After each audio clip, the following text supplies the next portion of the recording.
ને આપણા રૂપની અંદર હોય તો ભલે, બરાબર. એટલે એ બધું સગુણ.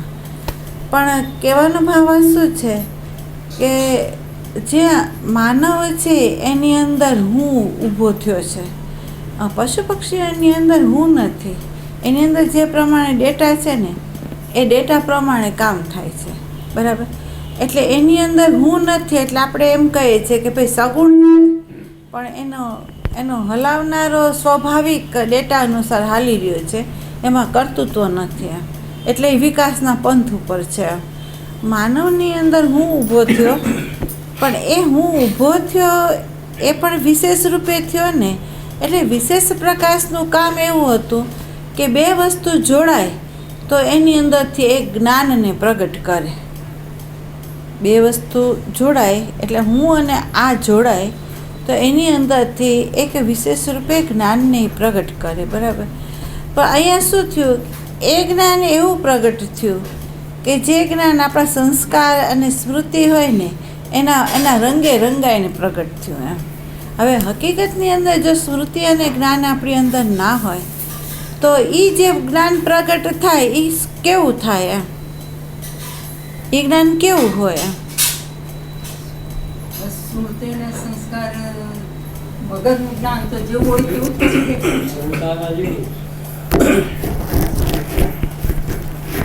આમાં તો એ રીતે થાય કે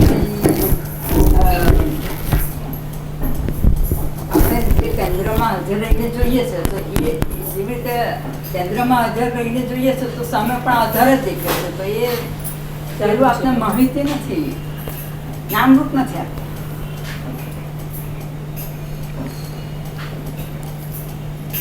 એટલે ધારો કે આપણે એમ કહીએ કે બાળક હોય, એ બાળક અને હજી હું ઊભો નથી થયો, એનો અહંકાર ઊભો નથી થયો, તો બાળક સંબંધમાં જોડાય છે, વસ્તુ સાથે ભોગમાંય હોય છે.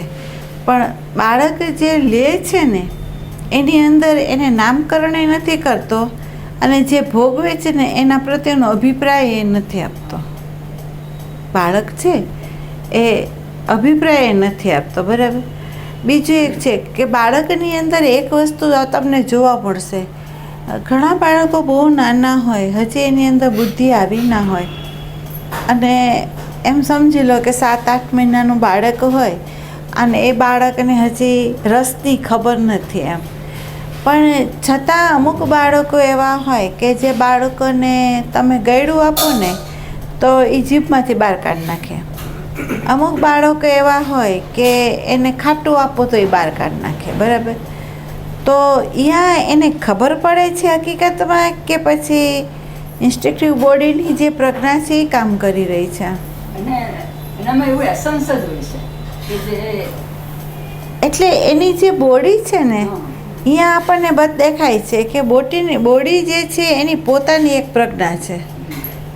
આ શરીર છે ને એની પોતાની પ્રજ્ઞા છે, અને એ પ્રજ્ઞા એવી છે કે એની અંદર શ્વાસની લેવાની રીધમ, જે ગ્રહણ કરે એને પચાવવાની રીધમ, પછી એને લોહી બનાવવાનું, મળનો ત્યાગ કરવો, પછી એ બધી જે ચેષ્ટાઓ એની અંદર બોડીની અંદર જે થાય છે એ એની ડેટા જે છે જે રીતના અને એની જે પ્રજ્ઞા છે એ પ્રમાણે થાય છે, બરાબર. અહીંયા કોઈ બુદ્ધિ નવી સર્જન નથી થઈ, અહીંયા કોઈક વ્યક્તિ આવીને નથી કીધું, બરાબર. એટલે ઇન્સ્ટિંક્ટિવ બોડી જે છે એ પોતે જે કાર્યરત થાય છે એની પોતાની રીતે થાય છે, અને એને જે જરૂર પડે છે રસને એ સ્વીકારે છે, નથી જરૂર પડતી એને કાઢી નાખે છે. હકીકતમાં પહેલી વ્યક્તિને એ ખબર નથી કે આવું જોઈએ કે આવું ન જોઈએ, પણ એ બોડી જ રિજેક્ટ કરે છે, બરાબર. તો આપણે એટલા બધા બેહોશ થઈ ગયા કે આપણી બોડી જે સહન કરે છે એ આપણને નથી ખબર પડતી. આપણી બોડી જે સહનમાં આપણને કહે છે એ આપણને નથી ખબર પડતી. બરાબર, એટલા બેહોશ થયા છે. તો અહીંયા આપણે સજાગ થઈને આપણે પેલી બોડી જે છે એ 7 રસમાંથી કયા રસને માંગે છે એ આપણે જોવું પડે, બરાબર.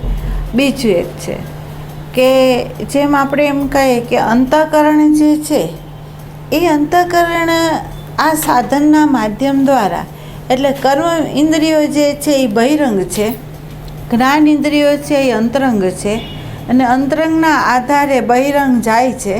અને આને સાધન બનાવીને શબ્દ, સ્પર્શ, રૂપ, રસ અને ગંધને ગ્રહણ કરે છે. અને ગ્રહણ કરીને અંદર જઈને બ્રેન સેલની અંદર જે સંસ્કાર આપણા પડ્યા છે, જે સ્મૃતિઓ પડી છે, એને બહારે લાવીને મન એ જ્ઞાનની અભિવ્યક્તિ તો કરે છે, બરાબર. પણ અભિવ્યક્તિ કર્યા પછી જ્યારે આપણે એમાં સ્થિર સભાન ન હોઈએ તો પછી આ મન શું કરે એમ. તો એ સંસ્કારની વસ્તુને એણે ભલે બહાર પ્રગટ કરી દીધું, પણ પ્રગટ કર્યા પછી એની સાથે એવું તાદાત્મ્ય થયું કે એણે ધીમે રહીને પોતે જે સંસ્કાર હતા ને એ પ્રમાણે એનો અભિપ્રાય આપી દીધો, બરાબર. હવે અભિપ્રાય જેવો આપ્યો ને બસ ત્યાંથી બેહોશી આપણી શરૂ થઈ. અને એ બેહોશી કેવી કરી કે પછી હવે યોગ્ય હોય, અયોગ્ય હોય, જોઈએ છે, નથી જોતું, સારું છે, નથી સારું, બસ એના સંઘર્ષમાં આપણે વયા કરીએ છીએ, બરાબર. એટલે અહીંયા સુધીનું ફંક્શન બરાબર છે, અહીંથી આગળ અભિપ્રાય દેવા માટે જાય છે એ બરાબર નથી. એટલે આપણે સંબંધ ત્યાં થવાનું છે.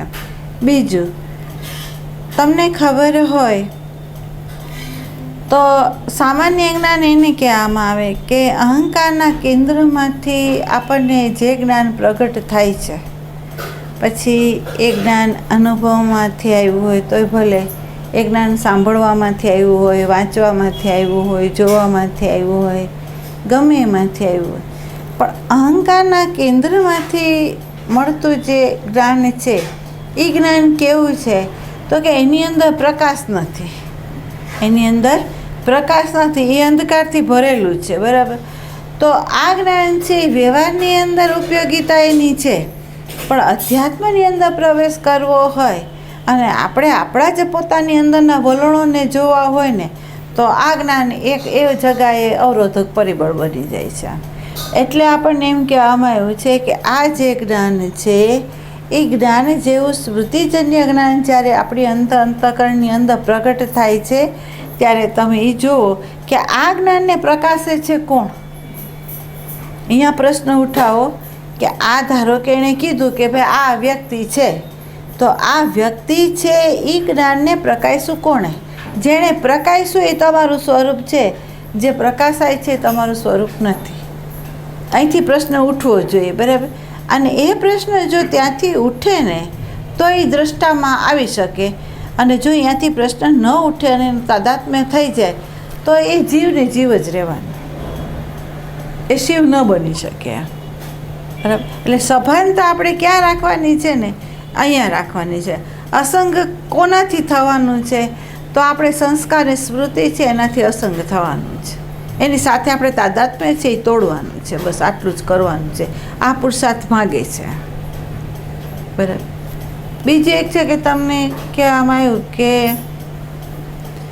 મન છે એ વર્તમાનમાં ના રહે, એને વર્તમાન તો ઊભું રહેવું હોય તો એને કઠિન થાય.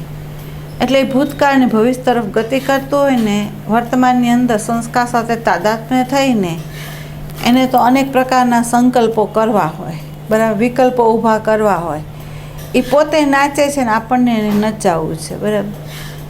તમને એ પણ કહ્યું કે એ એવું છે કે આશાનું એક કિરણ આપી દે, અનેક તૃષ્ણાઓની માયાજાળની અંદર આપણને ફસાવી દે. જો આપણે તંદ્રામાં હોય તો આપણને ખબર ના પડે, આપણે એના ઝાડમાં ફસાઈ જઈએ છીએ. તો આ એનો સ્વભાવ છે, અને એ સ્વભાવને આપણને જાણ ક્યારે થાય તો આપણે વર્તમાનના દરવાજામાં આવીએ તો પહેલો સાક્ષાત્કાર આનો થઈ જાય આપણને, મનનો, બરાબર. હવે એ મનને જેણે જાણ્યું એટલે આપણને ખબર પડી કે આનો આધાર આત્મા નથી, આનો આધાર છે ભૂતકાળની સ્મૃતિ, આને લક્ષ્ય એનું ભવિષ્ય છે. વર્તમાનની અંદર તાદાત્મ્ય થઈને કંઈક ને કંઈક સંકલ્પો કરાવીને એ આપણને સ્થિર નથી થવા દેતું, આપણને અસ્થિર કરી દે છે. આ એનો સ્વભાવ છે, બરાબર.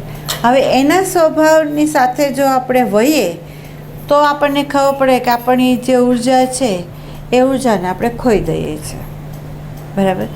અને પરિધિની અંદર આ સૂક્ષ્મ દેહ ભયમાં કરે છે. હવે વાત આવી બુદ્ધિની, બરાબર. તો બુદ્ધિ શું છે એમ.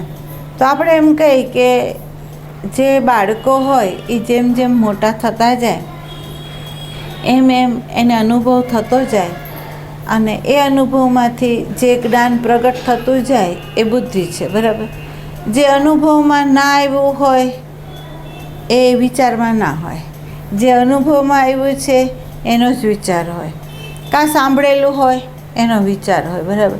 પણ જે સાંભળેલું ન હોય, જોયેલું ન હોય, અનુભવેલું ન હોય તો એના વિચારો આપણી આગળ નથી. એટલે એ વસ્તુ આપણી પાસે અજ્ઞાત છે બધી, બરાબર. તો હવે તમે એમ કહો કે એનો જથ્થો આપણી પાસે કેટલો, તો આપણે એમ કહીએ છીએ ગયણો ગાંઠો. આપણી પાસે એનો કેટલો જથ્થો છે તો આપણે એમ કે ભાઈ ગયણો ગાંઠો છે. જો એનું વર્ણન કરવા જઈએ તો કદાચ એક નોટ ભરાય ન પણ ભરાય, બરાબર. તો એની પાસે વધારે જ્ઞાન નથી, બરાબર. તો વ્યવહારિક જેટલું એનું અનુભવમાં છે એટલું વ્યવહારિક જ્ઞાન છે એની અંદર, પણ જે અજ્ઞાત છે એની શોધે એની પાસે નથી અને એની પાસે એનું જ્ઞાને નથી.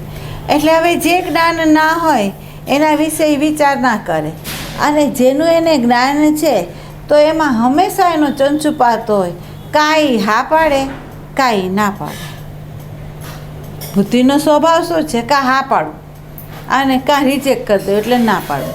હવે એની અંદર એ તમે જોજો કે ઇગોઇસ્ટિક જેટલો ઘન રૂપે હોય, જેને આપણા શાસ્ત્રની અંદર એમ કીધું છે કે મૂઢ અજ્ઞાની હોય એને જો સુધારવું હોય તો આપણે ન સુધારી શકીએ, પણ એકલો અજ્ઞાની હોય એને આપણે સુધારી શકીએ, બરાબર. એમ ગુજરાતની ભાષામાં એમ કે ફોલ્સ પર્સનાલિટીવાળા હોય એટલે દાંભિક જીવન જીવવાવાળા હોય તો એને આપણે સુધારી નહીં શકીએ એમ. પણ જે પર્સનાલિટીવાળા છે પણ દાંભિકતા નથી, બરાબર, તો એને હજી આપણે તૈયાર કરવા હોય તો એવા બાળકોને આપણે તૈયાર કરી શકીએ એમ. તો અહીંયા એ કહે છે કે આ બુદ્ધિ છે એ એવી છે કે ન તો આપણને સમાજના ક્ષેત્રની અંદર પણ જઈએ ને તો ત્યાંય અરાજકતા ફેરવે, અને અધ્યાત્મની અંદર તમે ધર્મની અંદર પ્રવેશ કરો તો ત્યાંય ડખો ઊભો કરે, અને જો અંદર એમને ઉતરવા જાઓ તો ત્યાંય એનું જ્ઞાન છે એ પ્રગટ કરીને આપણને શું કરે, હું જાણું છું એમ કરીને શ્રવણ કળાને ખોડાવી દે, બરાબર. એટલે આ બુદ્ધિ જે છે એ હર પલ હર ક્ષણ એનો ચંચુપાત થતો જ રહે છે. હા ને નામાં આપણને ડોલાવ્યા કરે છે, કોઈક વખત હા પાડે છે તો કોઈક વખત ના પાડે છે. તો આવી બુદ્ધિનો ભરોસો, એમ કે જો તમારે અંતરંગ જવું હોય તો આ બુદ્ધિનો ભરોસો નહીં થાય, બરાબર. આ જ્ઞાન જે છે એ પ્રકાશ નહીં કરી શકે આપણું. બીજું એક છે કે શાસ્ત્રનું ગમે એટલું અધ્યયન કર્યું હોય અને શાસ્ત્ર તમને કંઠસ્થ હોય ને તો પણ તમને એ જ્ઞાન તમને કામનું નથી, બરાબર. એટલે તમને ખ્યાલ હોય તો સૂર્યની એક્ઝેક્ટ સામે તમારે બિલોરી કાચ મૂકવું પડે અને નીચે રૂ મૂકો તો એ બળે, એની નીચે કાગળ મૂકો તો એ બળે, પણ સીધું સૂર્યનું કિરણ એની ઉપર જાય તો એમ, બરાબર. એમ આપણા આત્મદેવનું કિરણ સીધું અંતઃકરણ ઉપર જો પડે તો એ વિશેષ રૂપે એ કામ કરે, અને એનું વિશેષ રૂપે કામ શું છે તો કે અહંકાર જે છે એને પ્રકાશવાનું કામ છે એનું છે. અજ્ઞાન જે છે એને પ્રકાશવાનું કામ કોણ કરે તો કે આ સીધું કિરણ આપણા અંતઃકરણની અંદર જો પડે તો એનું આ શક્તિ છે, અને એ શું કરે એમ તો અંદર રહેલા અહંકારરૂપી જે બીજો હોય એને એ બાળે અને એને રહેવા ન દે, બરાબર. શાસ્ત્રની માહિતીનું જ્ઞાન બાળતું નથી બીજને, પણ અંદરથી પ્રગટ થયેલું જે જ્ઞાન છે એની એવી શક્તિ છે કે એને બાળે, બરાબર. એટલે માહિતી જ્ઞાન જે છે એ ઉપયોગી નથી એમ હું નથી કહેતી, એ નકશા જેવું કામ કરે છે, બરાબર. એ નકશો હોય તો આપણે ક્યાંક ભૂલા પડતા હોય તો આપણને ખબર પડી જાય કે નકશો તો આમ બતાવે છે, આમ તો હવે આપણે આમ જવાનું છે, બરાબર. પણ જવાનું છે આપણે, નકશો આપણને નહીં લઈ જાય, બરાબર. એવી જ રીતે આપણને શાસ્ત્રનું જે અધ્યયન કર્યું હોય, સત્સંગના માધ્યમ દ્વારા આપણને જે દૃષ્ટિ મળી છે તો એ દૃષ્ટિ લઈને આપણે હાલવાનું છે. અને હાલો અને પ્રેક્ટિકલની અંદર તમને જે અનુભવ થાય અને એમાં દર્શનમાંથી જે જ્ઞાન પ્રગટ થાય ને એની આ શક્તિ છે કે તમારા વાસનાના બીજોને એ બાળી શકે. બરાબર. તો એ વિશેષ જ્ઞાનની જરૂર છે. એટલે શાસ્ત્રમાં એમ કહેવાનું આવ્યું છે કે સામાન્ય જ્ઞાન અજ્ઞાનનો વિરોધી નથી, પણ વિશેષ જ્ઞાન છે એ અજ્ઞાનનો વિરોધી છે. બરાબર. તો વિશેષ જ્ઞાન આપણી અંદર પ્રગટ ક્યારે થાય?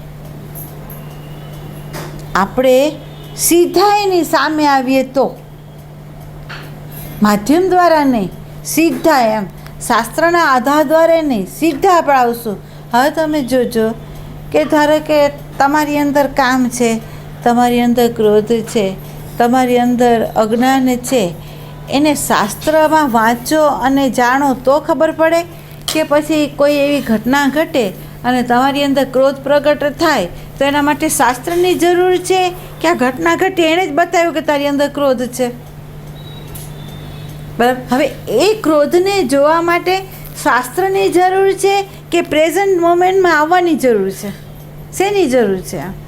તમારા અહંકારને જોવા માટે શાસ્ત્રની જરૂર નથી, તમારા આત્મદેવને જોવા માટે શાસ્ત્રની જરૂર નથી. શાસ્ત્રની જરૂર ક્યાં છે? તો જ્યાં તમને આ જે સાધન છે એ સાધન અને સાધનનો આધાર અને જે સાધન મળ્યું છે એનો સ્વભાવ અને એનો ઉપયોગિતાનું તમારી અંદર જ્ઞાન નથી, એટલે એની જરૂર છે. બરાબર. હવે એની આગળથી એ વસ્તુનું જ્ઞાન તમને મળી ગયું તો હવે તમારે એને એ રીતે ઉપયોગ કરવો પડે. બરાબર. તો હવે અહીંયા સંતો આપણને એમ કહે છે કે ભાઈ ચૈતન્ય દેવ તો આધાર છે, તો નિત્ય મુક્ત છે. આ સ્થૂળ શરીર છે તો સાધન છે સૂક્ષ્મ દેહને ભોગવવા માટે. હવે આ સૂક્ષ્મ દેહ છે એ પરિધિમાં ઘૂમી રહ્યો છે. બરાબર. હવે પરિધિમાં ઘૂમી રહ્યો છે, એની અંદર વિશેષ ચૈતન્યનો પ્રકાશ થઈ રહ્યો છે. એ નથી આવતો, નથી જતો, જાય છે આ સૂક્ષ્મ દેહ. જેમ આપણે અરીસો હોય, તમે આ પ્રેક્ટિકલ કરજો કે અરીસો લઈને સૂર્યની સામે મૂકજો અને સૂર્યની સામે લાવીને વિશેષ દિવાલે પ્રકાશ પડવા દેજો. સામાન્ય પ્રકાશ સૂર્યનો ઓતપ્રોત વ્યાપીને રહ્યો છે, આ મૂકો એટલે વિશેષ રૂપે છે. બરાબર. પણ સૂર્યનો અરીસો આમ ફેરવો તો પ્રકાશ આમ વયો જાય. પણ ખરેખર સૂર્ય એમ ફર્યો, પ્રકાશ એમ ફર્યો કે સાધન ફર્યું? બરાબર. તો આપણો સૂક્ષ્મ દેહ જે છે એ આવાગમનની પરિધિની અંદર ઘૂમી રહ્યો છે, આત્મા નહીં. બરાબર. આત્મા તો જ્યો કો ત્યો છે. જ્યાં સાધન હોય ત્યાં વિશેષ રૂપે પ્રકાશે છે. જ્યાં સાધનનો બાદ થઈ ગયો તો એ સામાન્ય રૂપે તો છે ને છે. બરાબર. એટલે છું એ આપણું સ્વરૂપ છે અને અંતઃકરણની ઉપાધિએ વિશેષ રૂપે જે હું છે એ આપણું સ્વરૂપ છે. બરાબર. હવે જોજો વ્યષ્ટિ અને સમષ્ટિની અંદર ઈશ્વરને આપણે શોધીએ છીએ તો આપણે એમ કહીએ છીએ કે વ્યષ્ટિની અંદર વ્યક્તિ રૂપની અંદર જે હું રૂપે વ્યાપેલો છે એ ઈશ્વરનું સ્વરૂપ છે. જેની અંદર એમ કહેવામાં આવ્યું છે કે અનેક રૂપે હું વ્યાપ્યો, અનેક રૂપે હું વ્યાપ્યો, અનેક મારી આંખો છે, અનેક મારા હાથ છે, અનેક મારા પગ છે અને અનેકની અંદર હું જોઈ રહ્યો છું, હું બીજે ક્યાંય નથી. એમ એ કહે છે દરેક પંચમા ભૂતોમાં હું વ્યાપીને રહ્યો છે, પંચમા ભૂતો મારામાં નથી. આટલા શુદ્ધ શબ્દો પ્રકાશ કરીને પરામાંથી નીકળતું જ્ઞાન એ ગીતા આપણને બતાવી રહ્યું હોય તો આ જ્ઞાનમાં આપણે હવે સમજી લો કે બધાની અંદર એ જ પરમાત્મા વ્યાપી રહેલો છે. વિશેષ રૂપે કયા રૂપે? તો કે હું રૂપે. પણ કોઈ પરમાત્મા વીરુ રૂપે કે આનંદી રૂપે, કુસુમબેન રૂપે એવી રીતે નથી વ્યાપેલો. એના જે ગુણધર્મ છે એ પરમાત્મામાં નથી, એ હુંમાં નથી. બરાબર. પણ આપણે એ હુંની અંદર આપણા સંસ્કાર એની ઉપર આપણે થોપી દઈએ છીએ અને પછી આપણે વર્ણવીએ છીએ કે આ તો આવી છે, આનામાં કાંઈ નથી, એમ આપણે કહીએ છીએ. પણ અધિષ્ઠાનને જોઈએ તો અથવા વિશેષ રૂપે સ્વરૂપને જોઈએ તો એ દ્રષ્ટાંત સાક્ષી છે, એમાં કંઈ છે જ નહીં. એનું કામ ખાલી પ્રકાશવાનું છે, એનું કામ ખાલી પ્રકાશવાનું છે. તો આપણા અંતઃકરણની અંદર વિશેષ રૂપે એ પ્રકાશે છે. પ્રકાશીને જે વસ્તુ દેખાય છે ને એનો એ બોધ કરાવે છે. હવે જોજો, આ રૂમની અંદર અંધારું હોય તો તમને કોઈ વસ્તુની ખબર નથી પડતી, પણ લાઇટ હું કરું તો મારે કહેવું ન પડે કે અહીંયા સોફા પડ્યો છે, અહીંયા ફ્લાવર છે, કે અહીંયા ટેબલ છે, એમ કહેવું ન પડે. તમારી નજર બધે ફરી ગઈ, તમારી નજર બધે ફરી ગઈ અને જે કંઈ હતું એનો બોધ થઈ ગયો. એને તમારા શબ્દમાં અભિવ્યક્ત કરવાની જરૂર છે કે જાણી લીધું? જાણી લીધું. કોક પૂછે તો આપણે અભિવ્યક્ત કરશું, કોઈ નહીં પૂછે તો આપણી દૃષ્ટિ જ ખાલી ફરી ગઈ અને આ પ્રકાશે એ બધું આપણી દૃષ્ટિને બતાવી દીધું. બરાબર. એમાં આપણા અંતઃકરણની અંદર આ ચૈતન્યદેવ વિશેષ રૂપે, હું રૂપે, વિશેષ રૂપે પ્રગટ થઈ પ્રકાશે છે અને એના પ્રકાશમાં જ બધી વસ્તુ દેખાઈ જાય છે. દેખાઈ જાય છે એટલે અહીંયા એને બોધ થઈ જાય છે. અને બોધે કેવી રીતે થાય છે? તો કે મૌનમાં છે, એ શબ્દ નથી ઉચ્ચારતો. જો શબ્દ ઉચ્ચારવા જાય તો એ જીવ છે, શબ્દ ઉચ્ચારવા જાય તો એ જીવ છે, અને શબ્દ ન ઉચ્ચારે ને તો ત્યાં બોધરૂપે એ છે. બરાબર. તો તમારા અંતઃકરણની અંદર ધારો કે ભલે પાંચેય જ્ઞાનેન્દ્રિયો અને કર્મેન્દ્રિયોના માધ્યમ દ્વારા કોઈ પણ વિષયો ભલે આવતા હોય, ભલે અંદર અભિવ્યક્ત થતા હોય એમ, પણ અભિવ્યક્ત થયા એ તમારા પ્રકાશમાં થયા, તમારા પ્રકાશમાં થયા અને તમારા પ્રકાશે જ બોધ કરાયો એમ. પણ એ બોધ કરાયો એટલેથી અટકી જાઓ. એનાથી આગળ જે કંઈ ઘટના ઘટવા માટે તૈયાર તત્પર થાય ને તો પેલો દ્રષ્ટા કે સાક્ષી નથી, ત્યાં વચ્ચે હું કૂદે છે. જેમ તમને ખબર હોય તો બે વ્યક્તિ વ્યવહાર કરતી હોય ને તો એના સંસ્કાર અનુસાર વ્યવહાર કરતી હોય. હું અહીંયા બેઠી હોઉં, બરાબર, અને મારો અહંકાર હોય એ મને ક્યાંક ચંચુપાત કરવા માટે તત્પર કરે, એટલે દોઢ ડાપણ કરવા જાય ને એમ કહું આમ નહીં કરતા આમ કરો તો તમને સારું રહેશે. બરાબર. એ જે કહેવા માટે તત્પર થયો, ઘટના તો આ કરતા હતા એમાં તો એનો વિષય નહોતો, અને છતાં વિષય બનાવીને કૂદ્યો. બરાબર. તો એ અહંકારનું સ્વરૂપ છે. એ અહંકારનું સ્વરૂપ છે, એ આત્માનું સ્વરૂપ નથી, એ દ્રષ્ટાનું સ્વરૂપ નથી. બરાબર. બીજું, ધારો કે દ્રષ્ટા અથવા સાક્ષી અંદર પ્રગટ થઈ ગયો હોય તો એને અભિવ્યક્તિ કરવાનું કે તો એ અભિવ્યક્તિ શું કરે? બે વ્યક્તિ છે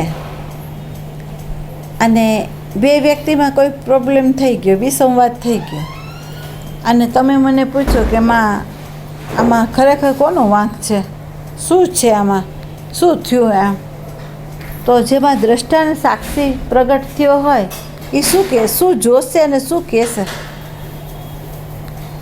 જેવું જોયું હોય તેવું સ્પષ્ટ કહેશે ને, જેવું જોયું હોય તેવું સ્પષ્ટ કહેશે. જો વ્યવહારની અભિવ્યક્તિ જો કરવાની આવશે ને, વ્યવહારની અભિવ્યક્તિ જો કરવાની આવશે ને તો વ્યક્તિ એમ કહેશે કે ભાઈ આ ભાઈએ પહેલાં શરૂઆત કરી અને આની શરૂઆતથી આને પ્રોબ્લેમ થયો ને એણે આ કામ કર્યું. બરાબર. એટલે એ જેવું છે એવું કહેશે. કેમ? તો આ બેની જોડે એને કોઈ સંબંધ નથી, આ બેની જોડે એને કોઈ સંબંધ નથી. બરાબર. જો સંબંધ હોય તો એ અન્યાય કરશે. મને જો આ બેમાંથી એક વ્યક્તિ સાથે સંબંધ હોય તો હું અન્યાય કરીશ. શું કરીશ? તો આને દોષિત કરીશ, આને નિર્દોષ કરીશ. બરાબર. પણ મને સંબંધ જ નથી તો હું જે અભિવ્યક્તિ કરું છું એ ન્યાય અન્યાયની દૃષ્ટિકોણે નથી કરતી, પણ જે ઘટના ઘટી છે નજર સમક્ષ બસ એટલી જ હું અભિવ્યક્તિ કરું છું. ધારો કે આને 4 શબ્દો બોલ્યા હોય તો હું 5 નથી કહેતી, અને 4 હોય તો હું 3 નથી કહેતી, 4ના 4 જ કહું છું, અને કહું છું આ થયું. બરાબર. પણ જેવી એ વાત પતી જાય એટલે હું શું કહું કે આમાં કોઈનો દોષ નથી. કેમ? બેહોશ છે. બરાબર. હવે બેહોશ છે તો રમ્યું શું? તો કે સંસ્કાર. બરાબર. હવે સંસ્કાર રમ્યો તો બેહોશીની અંદર પોતાનું કર્તૃત્વ તો નથી, ચાવી સંસ્કાર આગળ છે. બરાબર. તો સંસ્કારે જે કંઈ ઘટના ઘટાડે છે તો એની અંદર બે નિર્દોષ છે, કારણ કે એ પણ છે અચાનક ઘટ્યું છે, હાવી થયા સંસ્કાર અને ઘટના ઘટાડી દીધી.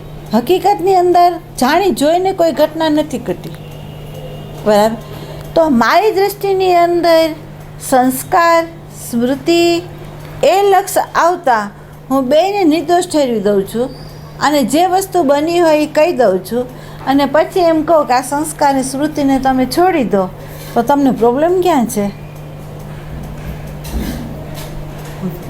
સંસ્કાર અને સ્મૃતિને તમે છોડી દો તો તમને પ્રોબ્લેમ ક્યાં છે? તો આપણે કંઈ પ્રોબ્લેમ ક્યાંય નથી. બરાબર. એકના સંસ્કાર હા કહે છે, બીજાના સંસ્કાર ના કહે છે, બસ ત્યાં ઝઘડાનું મૂળ છે.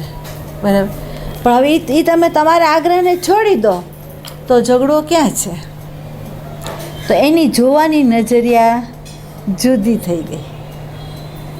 એની જોવાની નજરિયા જુદી થઈ ગઈ. બરાબર. આ ઘટના બહાર થઈ, પેલી ઘટના અંદર છે કે એક ધર્મનો સંસ્કાર છે, એક સમાજનો સંસ્કાર છે, બેની અંદર યુદ્ધ છે. બરાબર. એની અંદર ઘર્ષણ છે, આપણને સાચી દ્રષ્ટિ નથી મળી એટલે આપણને મુક્તિનોય ભય છે, મૃત્યુનોય ભય છે, આપણું શું થશે એનોય એક ભય છે, કેવી રીતે થશે એનોય ભય છે, તો આપણું કોણ ચલાવશે એનોય એક ભય છે. બરાબર. પણ જેને જ્ઞાન થયું હોય અને એને દ્રષ્ટિ મળી ગઈ હોય તો એને શેનો ભય છે? આમાં શેનો ભય છે? એ શેના માટે ભય રાખશે? એ કહેશે હું તો અખંડ સલામતમાં છું. કેમ? તો જે પરમાત્માના આધારે આ શરીર હાલે છે, જેના આધારે વિશ્વ ગતિમાન છે, એ આધાર મારી અંદર ઊભો છે, મારી બહાર તો નથી. ધારો કે કોઈ વ્યક્તિ બહાર ગઈ હોય તો મારે એને બોલાવવી પડે અને ન આવી તો મારું શું થશે? પણ જેને એ ખબર પડી કે મારી અંદર એ છે તો એ આ વિચાર કરશે કે આ નહીં આવે તો શું કરશું, અથવા આ નહીં કરે તો શું કરશું, એમ આપણે કહેશું કે આધાર અંદર છે, આધાર બહાર નથી. બીજું એ આધાર સર્વમાં વ્યાપીને બેઠો છે. તો કઈ ઘડીએ કોને ક્યાં કેટલું જોઈએ છે એ એને ખબર છે. બરાબર. હવે જેને ખબર છે એને ખબર ક્યાં આપણે પાડવાની છે? ખબર છે. બરાબર. તો આ જે બુદ્ધિ છે એ એવું કામ કરે કે અહીંયા એ સંશય ઊભો કરાવે આપણને, હા ના કરાવીને એના ચકડોળે આપણને ચડાવે અને એક એવો ઘન પડદો પાડે કે હું જાણું છું, મારે કંઈ હવે જાણવાની જરૂર નથી એમ કહીને આપણને નિષ્ક્રિય કરી, આપણી સાધનાથી આપણને વિમુખ કરી દે. એમ તો આ બુદ્ધિની જરૂર ત્યાં નથી. બીજું, બુદ્ધિ કેવું કામ કરે છે તે પણ તમને કહું. એમ કહે છે કે ઋણાનુબંધના સંબંધની અંદર મા બાપ છે, બાળકો છે, પતિ છે, પત્ની છે, આડોશ પાડોશ દેશ બધું ઋણાનુબંધના પરિબળે છે. બરાબર. એની અંદર જે રમવાનું આવે તો અહીંયા બુદ્ધિની જરૂર નથી, અહીંયા હૃદયની જરૂર છે. જો એમ કે દુરુપયોગી સાધનને કોણ કરી જાય છે? તો જે સંબંધ છે, બ્લડના સંબંધો છે, એની અંદર બુદ્ધિની જરૂર નથી, હૃદયની જરૂર છે.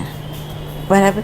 અહીંયા તમે જો બુદ્ધિ લડાવવા જાઓ ને તો તમે કર્તવ્ય ચૂકી જશો અને ન કરવાનું તમે કરી બેસશો અને નહીં થવાની ઘટનાઓ ઘટી જશે જો બુદ્ધિ લડાવવા ગયા તો. પણ જો હૃદયને તમે ત્યાં ઊભું રાખ્યું તો તમે જોજો કે તમે દરેક કાર્યની અંદર તમે સક્સેસ હશો, તમે નિષ્ફળ નહીં હો. એટલે ત્યાં હૃદય જોજો. આ હૃદય સંબંધમાંય હૃદય જોઈએ છે, પરમાત્મામાંય હૃદય જોઈએ છે, અધ્યાત્મની અંદર એ હૃદય જોઈએ છે. ત્યાં બુદ્ધિ જોતી જ નથી, બધામાં હૃદય જ જોઈએ છે, બુદ્ધિ નહીં. હવે જ્યાં બુદ્ધિની જરૂર નથી અહીંયા આપણે બુદ્ધિ રાખી છે, શું? તો ત્યાં આપણે કેલ્ક્યુલેશન રાખ્યું છે.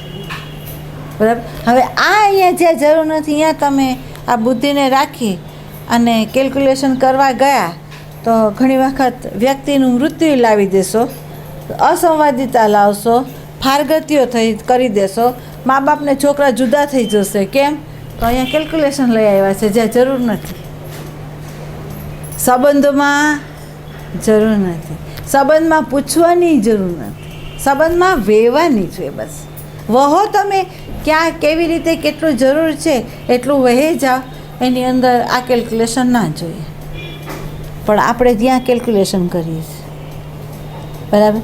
પછી અધ્યાત્મની અંદર, યાત્રાની અંદર, સાધનાની અંદર એ બુદ્ધિની જરૂર નથી, એને મૂકી દેવાની છે.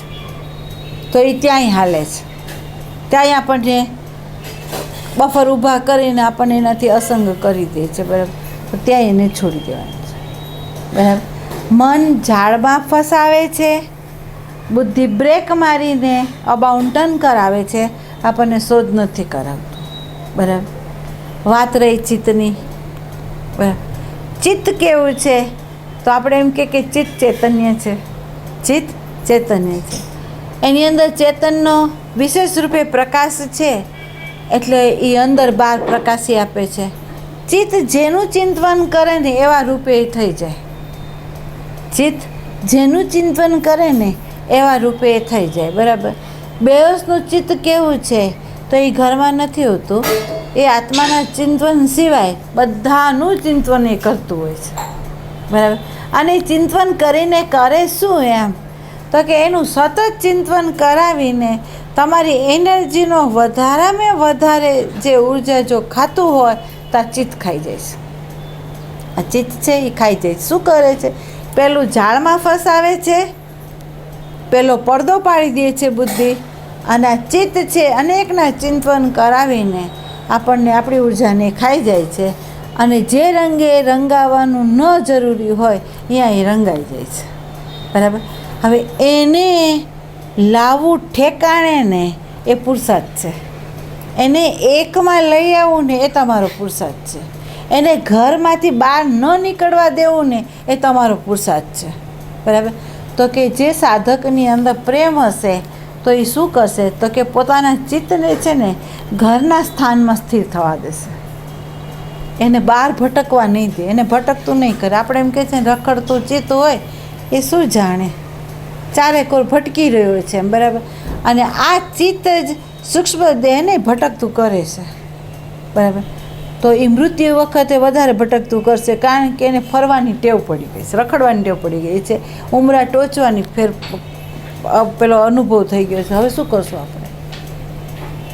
તો અહીંયા સાધકને સંતો એમ કહે છે કે આ તારી ચિત્ત વૃત્તિ જે છે ને એને એવાની સાથે જોડ કે જે એવા રંગે રંગાય કે જે તને ઉર્ધ્વગામી કરે પણ તને અધોગામી ના કરે.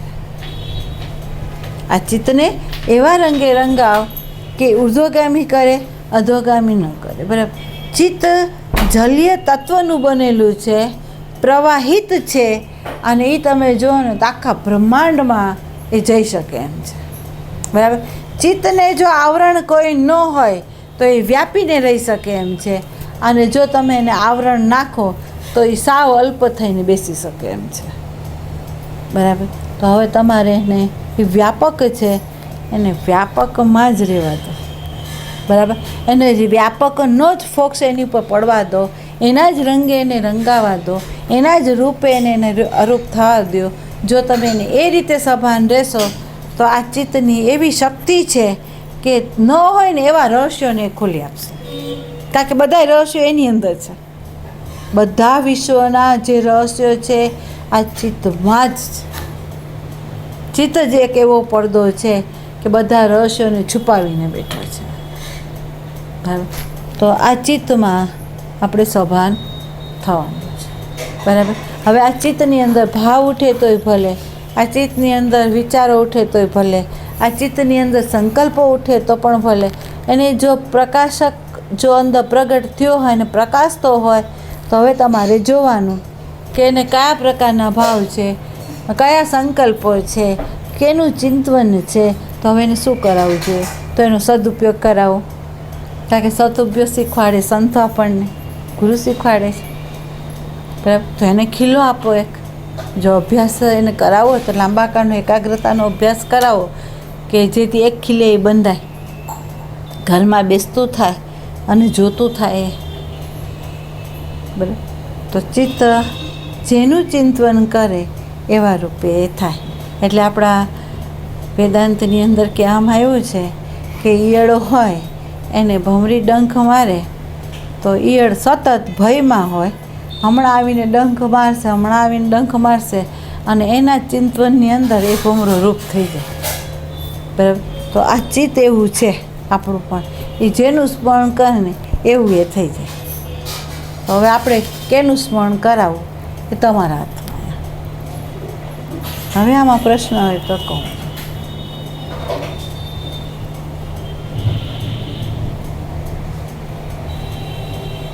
આ વિષય જે બતાવ્યો એમાં પ્રશ્ન હોય તો કહો.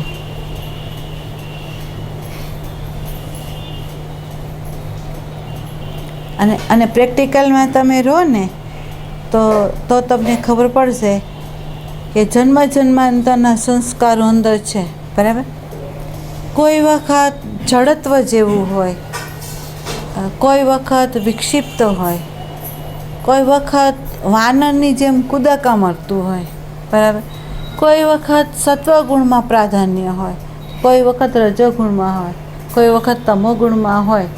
પણ આપણે નિરીક્ષણ કરીએ ત્યારે આપણને ખબર પડે કે આપણે બધામાંથી નીકળ્યા છો તો બધાના અંદર પરિબળો પડેલા છે.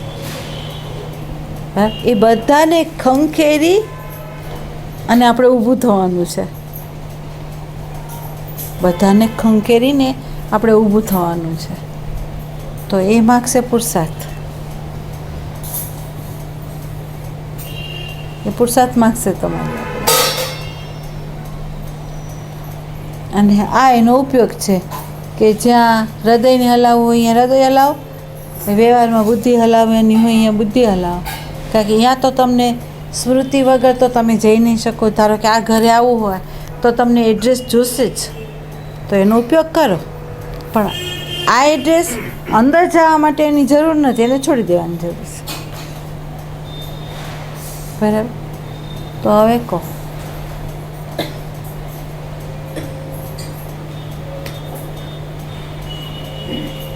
તમે નહીં કરો તો હું પ્રશ્ન કરીશ. કહો. દાદા બોલો. દાદા બોલતા નથી. એટલે દાદા બોલે છે. કૃપા છે ને આપણા ઉપર, એ બોલવાનું બીજું કંઈ બોલવાનું નથી. એમની કૃપા થઈ જાય તો આ બધું ચાલુ થઈ જાય ઓટોમેટિક. પણ કૃપા એમને થોડી થઈ જાય. હા, કૃપા એમને પહોંચી જાય. એમને એમ નહીં. આપણે છે ને નામ સ્મરણ તો હંમેશા કરતા જ હોય, ચિત્ત એમાં રાખતા હોય, એ સવાલ જ નથી. બીજો સત્સંગમાં જ ચિત્ત રાખવાનું, બીજે કંઈ રાખવાનું નથી. આમાં તમારે કોઈનો જવાબ છે કંઈ? જો હવે જો એક વસ્તુ, આ દાદા એટલે આપણા બાપ છે, મારાય બાપ છે, હું એમ કહું છું. બરાબર. એમણે કહ્યું કે નામ સ્મરણ આપણે કરીએ એમની કૃપા છે, અને આપણે નામ સ્મરણ કરતા જ હોઈએ તો એ બધું એ છે જ ને, એમ કૃપા છે જ ને એમ. તો આમાં કંઈ બોલવાનું?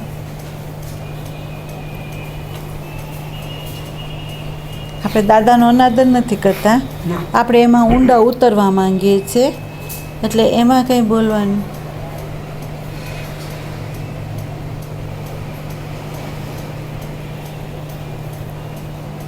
નામ સ્મરણ કરીએ પણ આપણે દ્રષ્ટામાં આપણે હાજર રહીને જોવામાં જે આપણે પુરુષાર્થ કરવો હોય તે તો કરવો જ પડશે, તો જ આગળ આપણે રસ્તો કપાશે. નામ સ્મરણથી એટલું અટકી નથી શકતું. નામ સ્મરણની ઉપર આપણે આગળ જોવાને માટે, વર્તમાનમાં રહેવા માટે એ પુરુષાર્થ કરવો પડશે. નહીં તો પછી આ મન, બુદ્ધિ, આ ચિત્ત જેનું ચિંતન કરે છે તો એમાંથી પણ આપણે બ્રેક મારીને આપના સ્વરૂપમાં લગાડવું પડે. દ્રષ્ટા સ્વરૂપમાં સ્થિર થવું. એની વાત બરાબર છે. ધ્યાન સ્મરણની આગળ ઉઠવું પડશે, જોવું પડશે, અંદર જોવું પડશે.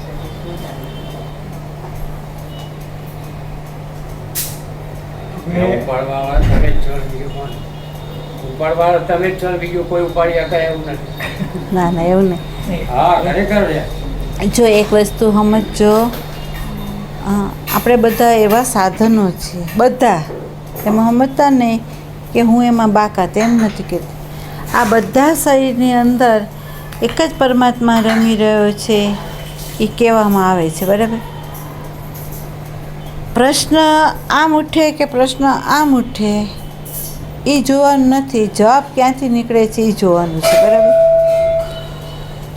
જવાબ જે જોઈએ છે, જવાબ જે જોઈએ છે, સાચો સત્સંગ જે કરતો હશે ને એ જવાબ આપી શકે. જે સાચો સત્સંગ ન કરતો એ જવાબ ના આપી શકે, બરાબર. તો જવાબ સાચો એમાંથી નીકળે કે જો એક ક્ષણ કોઈ એમટી થઈ જાય, અહંકારથી પોતાના જ્ઞાનથી ખાલી થઈ જાય અને અંદરથી જે નીકળે ને એ જવાબ હોય, અને એ જવાબ હરીનો હોય, એ વ્યક્તિનો ન હોય, બરાબર. તો દાદાએ આપણને જે કીધું એમાં તમારા બધાનું કહેવું શું છે?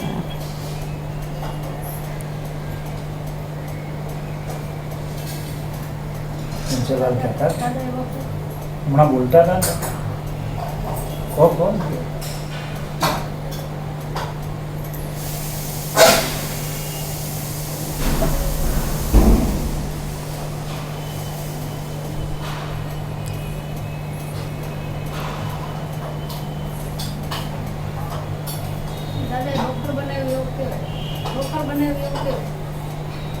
કે આપણે આમ કરીએ જ છીએ અને સ્મરણમાં છીએ, ગુરુની કૃપા છે, પણ પોતાની કૃપા નથી. પોતાની કૃપા તો આપણા પર હોય, ગુરુની કૃપા તો છે. પોતાની કૃપા ધારો કે એક વ્યક્તિ એમ કીધું કે દાદાએ બફર નથી બનાવ્યું, આ એક સમજી લે, દાદાએ બફર નથી બનાવ્યું. દાદા જેટલું જાણે છે એટલી અભિવ્યક્તિ કરી, દાદાએ જેટલું જાણે છે એટલી એની અભિવ્યક્તિ કરી, બરાબર. કારણ કે આ જ વસ્તુ આપણે સાંભળતા આવ્યા છે. પછી નામ સ્મરણ કરવું, બરાબર, સત્સંગ કરવો, બરાબર. એનો આંતર ગુહ્યાર્થ જે છે એ આપણને મળ્યું ન હોય તો આપણે આમ જ હોઈએ, બરાબર. તો પહેલો પ્રશ્ન મારો એ છે કે નામ સ્મરણ કરે કોણ?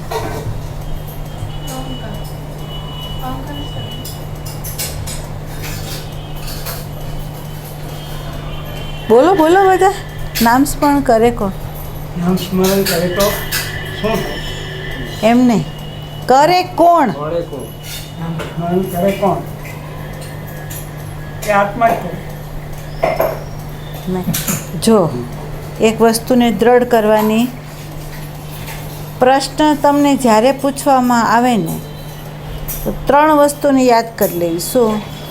તમારું સ્વરૂપ જે આત્મદેવ છે એને યાદ કરી લેવું. આત્મા કેવો છે? સત છે, ચિત્ત છે, આનંદ છે, અસંગ છે, નિષ્ક્રિય છે, એની અંદર કર્તૃત્વ નથી, બરાબર. એ પ્રકાશક છે, બોધ સ્વરૂપ છે, બરાબર. પ્રકૃતિ જે છે એ પરિવર્તનશીલ છે અને એની અંદર હર પલ હર ક્ષણ પરિવર્તન થયા જ કરે છે, બરાબર. આને વચ્ચે પ્રકૃતિ અને ચૈતન્યના તાદાત્મ્યપણાથી જે હું ઊભો થયો અને એને જ્યારે આ દેહ ધારણ કર્યો એટલે વ્યવહાર માટે નામકરણ કરવામાં આવ્યું, એટલે નામકરણવાળો એક હું ત્રીજો અંદર ઊભો થયો, બરાબર. તો ત્રીજો જે ઊભો થાય છે એ એવો છે કે એને પોતાનું સ્મરણ છે, નામનું સ્મરણ છે, પણ આધારનું સ્મરણ નથી, બરાબર. હવે આધારનું સ્મરણ નથી, એને આધારનું જો સ્મરણ સંત કરાવી દે, આધારનું, એને કહે કે ભાઈ તું તારા આધારે નથી ઊભો, તારા પિતાના આધારે તું ઊભો છે, એમ જો એને કેવડાવી દે તો એ વ્યક્તિ આધારને લક્ષમાં લઈ લે અને વચ્ચે જે કહે છે ને કે હું કરું છું એને છોડી દે, બરાબર. હવે આ જે અહંકાર છે એને હું તમને એમ કહું છું કે એનું અસ્તિત્વ નથી, એનું અસ્તિત્વ ઊભું કરાયું છે વ્યવહાર માટે. જેમ આપણે એમ કહીએ કે એક પિક્ચરનો હીરો હોય એને નામકરણ આપીને એનું જે વ્યક્તિત્વ છે એ 3 કલાક માટે ઊભું કરાયું છે, બરાબર. કોકનો એને પિતા બનાવ્યો, કોકનો એને પતિ બનાવ્યો, બરાબર, કાં સજ્જન બનાવ્યો, કાં વિલન બનાવ્યો. રોલ જે એને આપવાનો હતો એ રોલ માટે એને 3 કલાક ઊભો કરાયો છે, બરાબર. એમાં આપણને 60-70 વર્ષ માટે આપણા આ એક હુંને, નામકરણવાળા હુંને એક ઊભો કરાયો છે, બરાબર. હવે એ નામકરણવાળા હુંને જેણે ઊભો કરાયો છે અને એને ખબર પડે કે મારે ખાલી આ વ્યવહાર પૂરતો રોલ જ કરવાનો છે, બાકી હું આ નથી, હું આત્મ સ્વરૂપ છું. જો એવું એને ભાન હોય તો આ સ્મરણ કરે ખરો? નહીં કરે. અરે એ સ્મરણ કરે અહંકાર તો એને પામે ખરો?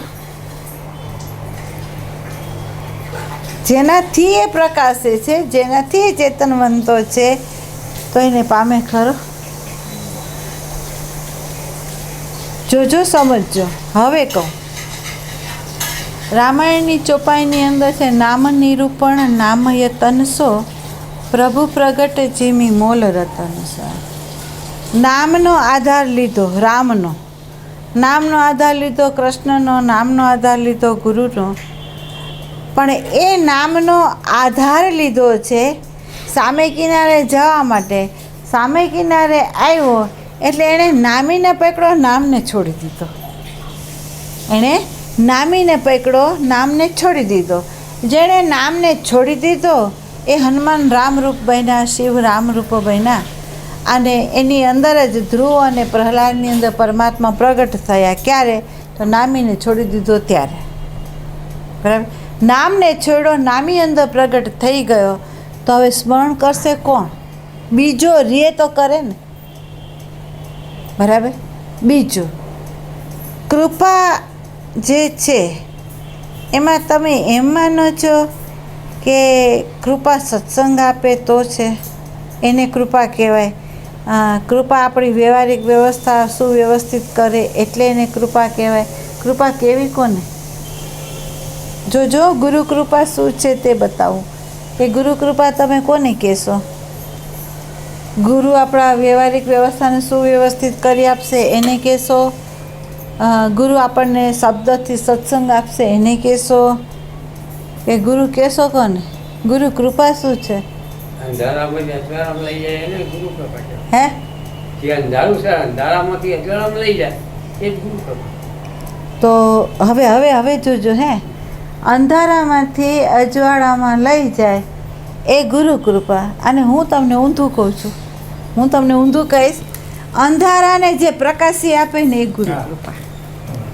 લઈ જવાનું કે જવાનું નથી, પણ તમારા અહંકારને જે પ્રકાશી આપે, તમારા કામને જે પ્રકાશી આપે, તમારા ક્રોધને જે પ્રકાશી આપે એ ગુરુ કૃપા છે, બરાબર. તમને તમારી ભૂલને જો બતાવી આપે તો એ ગુરુ કૃપા છે, એ ગુરુ કૃપા છે. શબ્દ આપે એ ગુરુ કૃપા નથી, બરાબર. અને જો તમારા અહંકારને પ્રકાશી આપે, તમારા કામને પ્રકાશી આપે, તમારા ક્રોધને પ્રકાશી આપે, તમને બતાવી આપે અંદરથી, બહારથી નહીં. હું કોઈ વસ્તુ બહારથી નથી કહેતી. ગુરુ તમારા રૂપે, આત્મરૂપે તમારી અંદર છે અને તમારા અંતઃકરણની અંદર ક્રોધ પ્રગટ થયો અને એણે પ્રકાશી આપ્યો. આ ક્રોધ જોઈ લે, એનું અંકુર ક્યાં પડ્યું છે, એને પ્રકાશી લે, એ કારણને બતાવી આપે તો એ ગુરુ કૃપા સમજી લેવાનું કે તમારી ઉપર ઉતરી છે, બરાબર. પણ એના બફર બનાવી આપે, તમારા અહંકારને પોષી આપે, તમારા જ્ઞાનને વધારી આપે તો એ ગુરુ કૃપા નથી. તમને ઉભવા માટે એક ખીલો પણ ના આપે ગુરુ. તમારા અહંકારને ઊભા રહેવા માટે એક ખીલો ના આપે. જો ખીલો આપે તો એ ગુરુ નથી. આ લખી મારા શબ્દ. જે ખીલો આપે એ ગુરુ નથી. તમારી દરેક પ્રવૃત્તિને રિજેક્ટ કરે ને એ ગુરુ છે. તમારી દરેક પ્રવૃત્તિને રિજેક્ટ કરે એ ગુરુ છે, બરાબર. તો આ એની કૃપા છે. અને આ કૃપાને તમે ઓળખી લો અંદરથી તો સમજી લો કે તમારી પર કૃપા વર્તી ગઈ અને તમે હવે હાલવાના, બરાબર. તો નામ સ્મરણ, દાદાની વાતને હું રિજેક્ટ નથી કરતી, એવી વ્યક્તિ માટે નથી કરતી કે જેની ચિત્તવૃત્તિ ભટકી રહી છે, જેની ચિત્તવૃત્તિ ભટકી રહી છે અને એ બાલ મંદિરનો બાળક છે, એટલે એને નામ આપવામાં આવે સગુણનું, આકાર આપવામાં આવે, નામ આપવામાં આવે, એના માધ્યમ દ્વારા તો હાલ એટલે એને એક ખીલો પકડાવે. બરાબર. ચિત્તવૃત્તિને અંતરંગ લાવવા માટે, સ્થિર કરવા માટે નામ સ્મરણ છે, આત્માને પ્રાપ્ત કરવા માટે નહીં. બરાબર. આત્માને પ્રાપ્ત કરવા માટે જો નામ સ્મરણ અખંડ રાખો ને તો એને નામ સ્મરણ નથી કીધું, પણ એમ કીધું છે કે જ્યાં સ્વરૂપની વિસ્મૃતિ ના થાય ને એ અખંડ સ્મરણ છે. જ્યાં સ્વરૂપની વિસ્મૃતિ ના થાય ને અહીંયા અખંડ સ્મરણ છે. અહીંયા સ્મરણ કરવું નથી પડતું છે, ત્યાં કરવું નથી પડતું છે. જ્યાં કરવું પડે છે તો સમજી લેવાનું કે હજી અહંકારનું કેન્દ્ર ઊભું છે, ચિત્તવૃત્તિ ભટકી રહી છે, એને સ્થિર કરવા માટે આ સાધનની જરૂર છે, એટલે એ કરી રહ્યો છે. બરાબર. એટલે યાદ રાખજો, ઉપાસના જે કીધી છે એને એવી રીતે કીધી છે કે કોઈ પૂજા પાઠ એને નથી કીધી. નજીક, તમારા આત્માના નજીક રહીને આસન રાખીને સ્થિર થવું એ ઉપાસના કીધી છે. બરાબર. તો ચિત્તવૃત્તિ આત્માનો જ જો સંગ કરે તો તમારી ઉપાસના સાચી છે, અને જો ચિત્તવૃત્તિ આત્મા સિવાયનો સંગ કરે તો તમારી ઉપાસના નથી, તમારી એ ઉપાસના નથી. બરાબર. નામી જેની અંદર પ્રગટ થઈ ગયો, અથવા નામીને જેણે જાણી લીધું, જેને નામીનું દર્શન થઈ ગયું છે, એને સ્મરણની જરૂર નથી. કેમ કે ત્યાં વિસ્મૃતિ નથી, ત્યાં દ્વૈત નથી કે જે તેનું સ્મરણ કરવું પડે. બરાબર. પણ જ્યાં સુધી દ્વૈત છે ત્યાં સુધી એને આ સંગ કરવો પડશે. બરાબર. તો એને દ્રષ્ટાનો સંગ કરવો પડશે, એના સ્મરણમાં એને રહેવું પડશે, એને સ્મરણમાં રહીને એને વ્યવહારમાં ઉતરવું પડશે. જો એ વિસ્મરણ કરી જાય તો એ પ્રવાહમાં તણાઈ જશે, અને જો એ સ્મરણ રાખશે તો આ વ્યવહારના પ્રવાહમાં એ તણાઈ નહીં જાય. બરાબર. તો હવે તમારે પકડવાનું છે કે તમારી ચિત્તવૃત્તિ છે એ જો પ્રવાહમાં તણાઈ જતી હોય તો એ ગુરુ તત્વના સ્મરણમાં લો, એને સ્મરણમાં લઈને તમારો વ્યવહાર કરો, એનું વિસ્મરણ કરીને નહીં. એને આગળ કરીને આપણે વ્યવહાર કરીએ, એની પાછળ નહીં. એ પાછળ રાખીને આપણે કરવાનો નથી. તો તમારું સાધન છે, તમે પોતે એના પ્રકાશક છો, તમને પોતાને ખબર પડે કે તમારું સાધન કઈ રીતનું છે. બરાબર. અને તમારે શું કરવું ઘટે. જો વહી જતું હોય તો એને નામ સ્મરણ કરાવો, એને એક ખીલે સ્થિર રાખો, અને જો એ પરિપક્વ દશામાં આવતું હોય તો તમારે છોડવું નહીં પડે, એ આપોઆપ સાધન છૂટી જશે. ત્યાં છોડવાનો પ્રયત્ન નથી કરવાનો, એ છૂટી જવાનું. બરાબર. એટલે કૃપા, શરીરનો સંગ, શબ્દનો સંગ, અર્થનો સંગ, સંવેદનાનો સંગ કરાવે એ નથી, પણ એને છોડાવનાર પરિબળ કયું છે એનું દર્શન કરાવે ને એ ગુરુ કૃપા. બરાબર. અને સત સિવાય જે કંઈ અસત છે એનાથી તમને વિમુખ કરી દે અને સતમાં જ સતત રખાવે તો એ સત્સંગ. બરાબર. તો આપણી વૃત્તિને જોવાનું કે શબ્દનો સંગ કરે છે, અર્થનો સંગ કરે છે, સંવેદનાનો કરે છે કે સતનો કરે છે, એ તમારે જોવાનું. બરાબર. જો વૃત્તિ સતનો સંગ ન કરતી હોય તો એને પ્રકાશ આપો, અને પ્રકાશ આપો કે શબ્દ ક્યાં સુધી, શબ્દના અર્થનું ગુંજન ક્યાં સુધી, સંવેદનાઓનું અસ્તિત્વ ક્યાં સુધી. આ દેહ છે તો દેહ નહીં હોય તો, વૃત્તિ છે તો વૃત્તિ જ ન હોય તો આ સંવેદનાનો અનુભવ કરે કોણ. બરાબર. તો એને અહીંયા પ્રકાશ આપો. તો એ પ્રકાશ આપશો તો એ જે અસંગ વસ્તુ છે એને છોડી દેશે, અને છેલ્લે એ સતને ધારણ કરશે. બરાબર. તો એ સત્સંગ સાચું છે. હવે પ્રશ્ન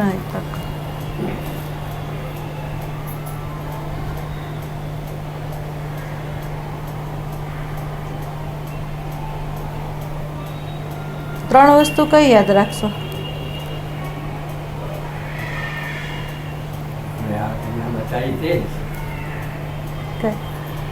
એના બતાવી કે આપણે આ તમારો જે ચૈતન્ય આત્મા તો છે પણ એની જે માયા છે એ આપણને એનું ધ્યાન રાખવાનું, એ ભમાવાય નહીં, એ જ ધ્યાન રાખવાનું છે. હવે એક પ્રશ્ન કરો કે એની માયા શું? પ્રકૃતિ. પ્રકૃતિની માયા, પ્રકૃતિની પ્રકૃતિની માયા. અહંકાર ઊભો થાય એની માયા. એટલે એક ધ્યાન દેજો, પ્રકૃતિ માયા નથી, તમારા સંસ્કારની સ્મૃતિ છે ને એ જ માયા છે. બરાબર. એ નડે છે. આ બહુ ધ્યાન દેજો. હા, બરાબર. વિભાજન, દ્વૈતપણું, સંઘર્ષપણું, આવાગમનપણું કોને કારણે છે? તો સંસ્કારી સ્મૃતિના તાદાત્મ્યપણાને લીધે જ છે. જો એનું તાદાત્મ્યપણું તૂટ્યું ને તો કંઈ છે જ નહીં, ચૈતન્ય જ છે. સાગરમાં તરંગ ઉઠે તો આપણે એમ ન કહીએ કે સાગરની માયા છે. સાગર જ તરંગ રૂપે છે, તો એ માયા કેવી રીતે બને? સાગર જ તરંગ રૂપે છે, તો માટી જ ઘડા રૂપે છે, માયા કેવી રીતે? એટલે બહુ આમ ઊંડા ઉતરજો.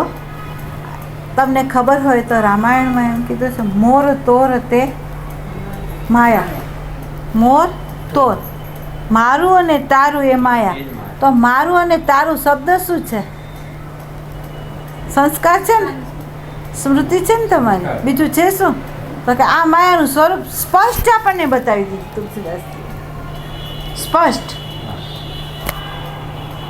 બરાબર. એ કે ભ્રાંતિ શું? તો કે રજ્જુમાં સર્પ દેખાય ભ્રાંતિ, ચેતન્યની અંદર નામરૂપવાળો જીવ દેખાય ભ્રાંતિ. બરાબર. તો હવે તમે મને એમ કહો કે ભ્રાંતિ આ જગત ઈ છે કે જગત પ્રત્યેના જે સંસ્કાર છે એ ભ્રાંતિ છે? એ જગતના સંસ્કાર છે એ જ. તો ભ્રાંતિ સંસ્કાર છે. ભ્રાંતિ અંતરંગનો વિષય છે. तुलसीदास एक साकी नहीं गई थे, दया धर्म का मूल है, पाप मूल अभिमान, तुलसी दया न छोड़िए जब लग का. ये दया कायम वाला जो रहे अंतરની અંદર તો અહંકારમાં એ આવે નહીં. પણ એમ કે રે ક્યારે? હા, એ બરાબર છે. દયાનો અર્થ શું થાય છે? એનું અસ્તિત્વ આપણી અંદર વહે ક્યારે? એ તો માજી આદિને દયા જ કીધેલી છે. આદિ છે ને તો દયા. એમ કે આપણો અહંકાર જે છે એ મન બુદ્ધિ ચિત્ત એ ચારે ચાર છૂટી જાય તો એ બરાબર. દયા એટલે જોજો તમે, દયાનો અર્થ એવો નથી કે જે વ્યક્તિ જેની પાસે ન હોય અને એને આપવું, એને દયા નથી કીધું. ના. બીજું એક છે કે પ્રકૃતિની અંદર અણુ અણુની અંદર ચૈતન્ય દેવ વ્યાપીને રહ્યો છે. તો હવે દયા ક્યાં? કોની પર? જોજો આ તમે સમજો, અંતઃકરણને અનુલક્ષીને શબ્દો છે. જો આ સમજો, અંતઃકરણને અનુલક્ષીને સંબંધ છે. અંતઃકરણનું અસ્તિત્વ ક્યાં સુધી છે? તો જ્યાં સુધી તમે પ્રકૃતિ અને ચૈતન્ય દેવને યથાર્થ રીતે સમજ્યા ન હોય ત્યાં સુધી. બરાબર. જેવું તમે યથાર્થ રીતે સમજ્યા ને તો આ દેવી ગુણ જે છે ને એ વિશેષ રૂપે છે, અંતઃકરણની ઉપાધિ એ છે. બરાબર. અંતઃકરણની ઉપાધિનો બાદ થઈ ગયો તો આત્માનો સ્વભાવ શું છે? એક તો એનું અખંડપણું છે. બરાબર. એક એનું પ્રેમ સ્વરૂપ છે, આનંદ સ્વરૂપ છે, જ્ઞાન સ્વરૂપ છે. બરાબર. અમર સ્વરૂપ છે. તો હવે એ કોની ઉપર? બીજું છે જ નહીં તો કોની ઉપર એ કરશે? એ યાદ રાખજો, સત્સંગની અંદર જેની જે પાત્રતા હોય એ પ્રમાણે પુરાણ રચાણા હોય, એ પ્રમાણે વેદાંતો રચાણા હોય, એ પ્રમાણે વેદ રચાણા હોય. પણ આપણે એવા સ્થાન ઉપર બેઠા છે કે જ્યાં બાલ મંદિર, એસએસસી એ આપણે બાકાત કરીએ છીએ, આપણે છોડીએ છીએ. આપણે એવા પોઈન્ટ ઉપર ઊભા છે કે જે પોઈન્ટની અંદર વિવેક ખૂટે છે આપણને. તો એ દ્રષ્ટિ રાખવાની છે.